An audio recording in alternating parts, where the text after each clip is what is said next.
Hello and welcome to Audiobook Reviews. In this review, I will be discussing the book Equal Rites by Terry Pratchett. Now, this book, I have to say right off the bat, is one of the favorites I have read. It is a start to kind of a new starting off point with different characters. I've heard that Granny Weatherwax, who is one of the main characters in this story, makes other appearances, but the main character follows Escarina, who is uh, at the very beginning born, and the base plot is wizards apparently have the ability to give away their wizardness, is kind of the way that it's described, when they know they're going to die or when they're ready to die. It's kind of in there somewhere. And so an eighth son of an eighth son who's a wizard wants to pass on his power to the eighth son of an eighth son. So he goes to the small village of Badass, which is what the village is called, which already is just kind of a really tongue-in-cheek name. But goes there, and about to be born is the eighth son of an eighth son, but there's a complication. It's a girl. He's already given away his power. There's nothing he can do now, and he leaves his staff to be eventually taken up. That's kind of how the book starts out, and really the big thing that this book is exploring is why there's such a division of magic between the sexes.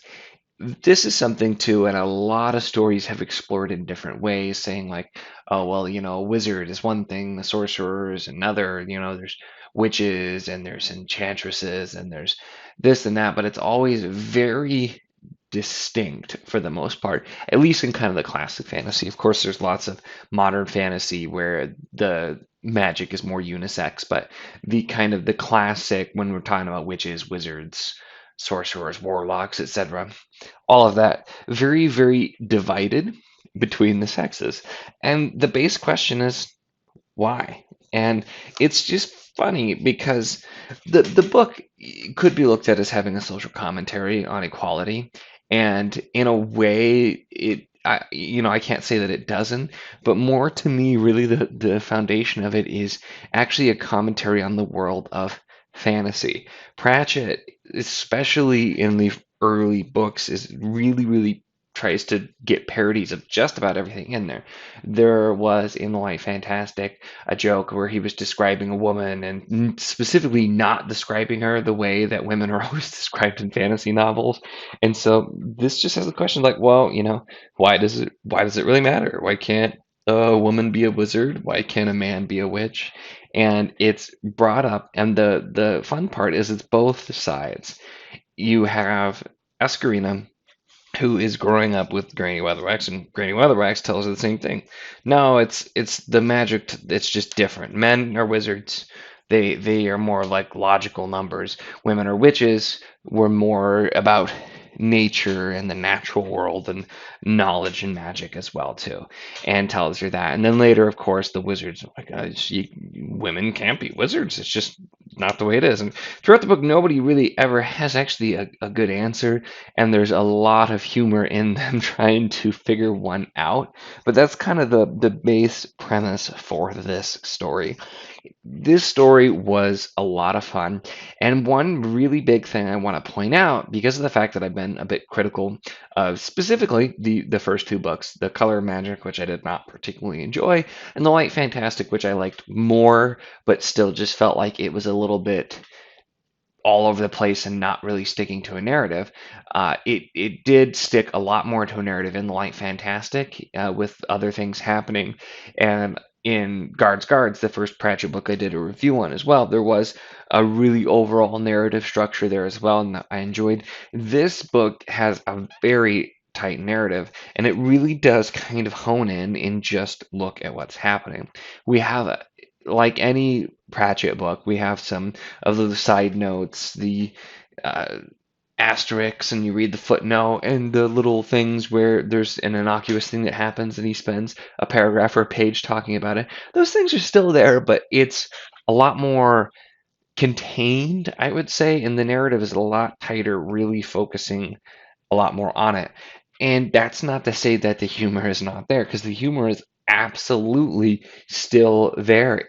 Pratchett has a way of having a joke be in almost every sentence, it seems like. But this book really, really borders well. It's instead of towing the line between this is almost too ludicrous to even be a good, enjoyable narrative to this is too much narrative. This is a really solid middle ground.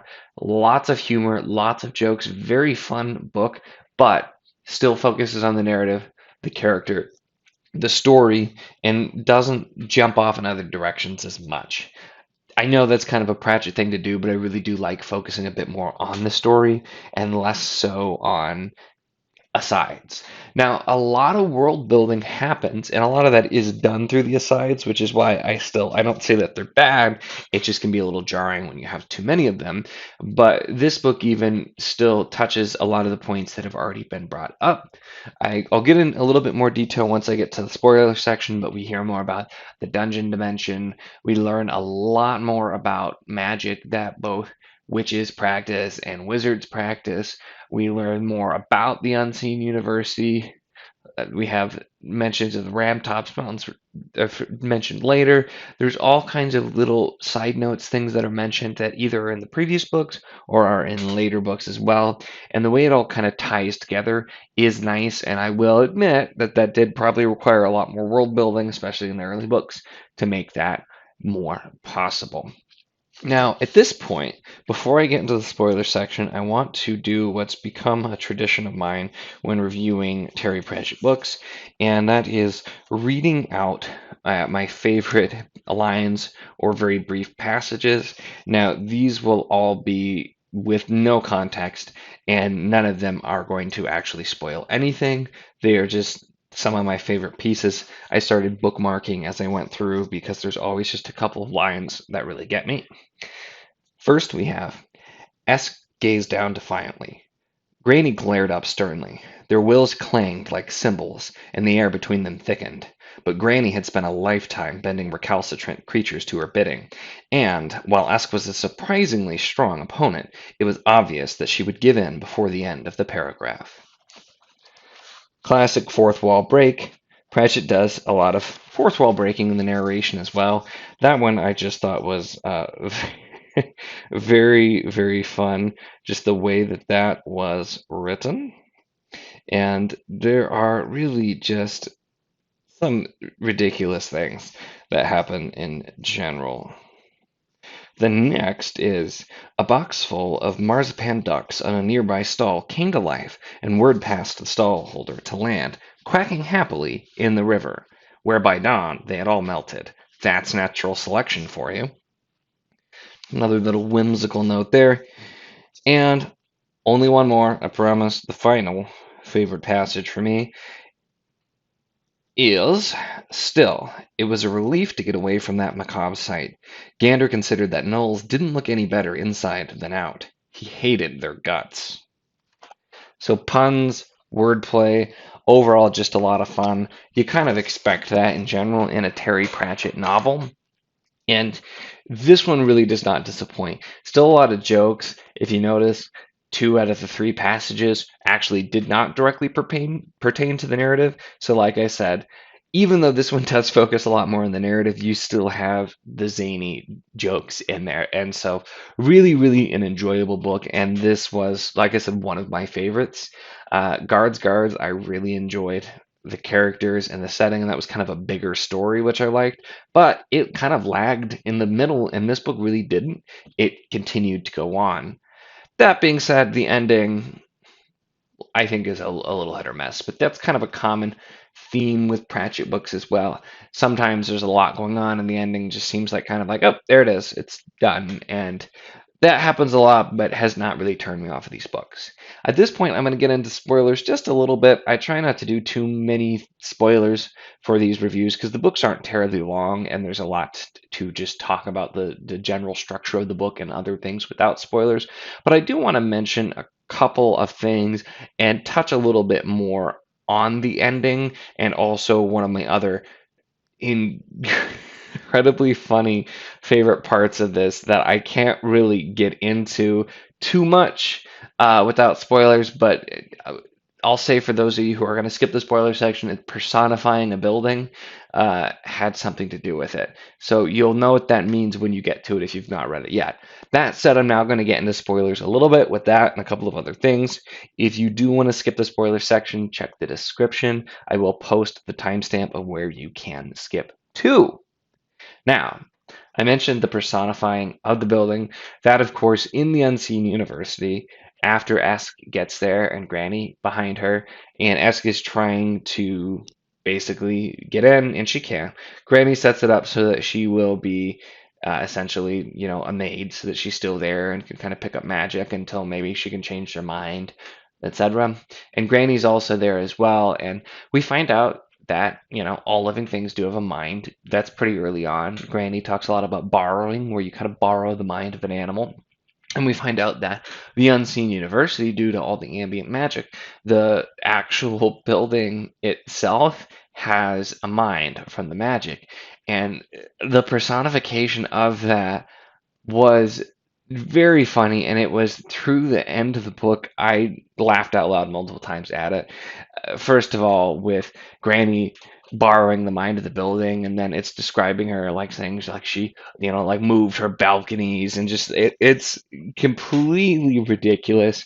But it was just a lot of fun, and the last thing I expected, and it did end up kind of playing into the narrative a little bit, but it was just ridiculous, but very, very fun. There's also the point where she suggests one of the wizards comforts the building, and he kind of just pats the wall, and it was very, very dumb in the best possible way. It was just really fun, and that I didn't want to mention without the spoiler warning, just because of the fact that it takes place toward the end of the book, but really, really enjoyable.